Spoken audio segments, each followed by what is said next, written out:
Okay, so we're going to talk about inserting and taking out a shade. And that may seem simple, but there's a couple things here that I've taken apart that weren't necessarily correct. So I want to make sure that everything's being done right. First of all, these hooks should be facing down, and when these hooks are, this faceplate is put on, these hooks right here, the button should be on the bottom. If you install it upside down, which is easy, then the programming button is up on top where you can't really reach it, and that's what you don't want. So make sure this is installed right. The wires should be up, the button should be down, and the hooks should be facing down so they can hook into that faceplate up there, into the fascia, and be good. So the way a lot of people put these in is they'll hook this side into the fascia first, and then they come in on this side and they push this compression button right here, slide it up in and let it go. The problem with that is you're fighting your fingers a lot of times, and that's a little bit of a challenge.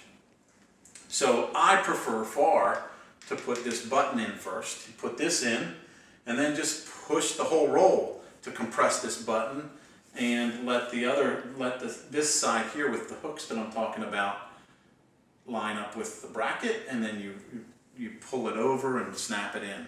It's much more simple.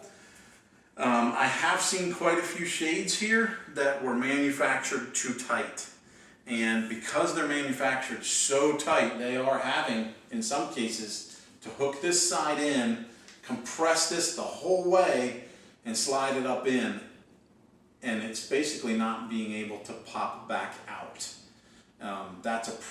You can install it that way. It's a problem when you try to take it back out because there's no play, and they're almost forcing us in some cases, or you guys in some cases, to break either this tip or break these off to get them out and then replace some pieces. That's unfortunate because the right thing would have been to shorten the tube itself a little bit so that you guys can get them in and out a little bit easier. Let's pause it for a second and then we'll show you actually installing it. All right, we've got the left side with the compression button pushed in, and we're pressing on that. We're just going to slide this up here, and it hooked into the place, and we let go and it's in. So it's literally, that's putting it in.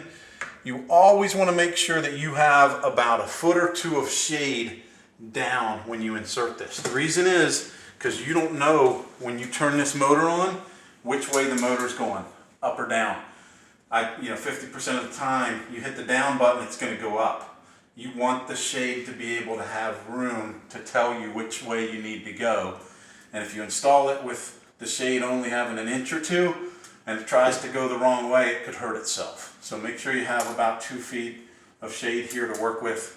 And again, if we want to pop that out, we're just going to slide it this way and pull it down. Okay? But that's how we install them and take them out pretty easily.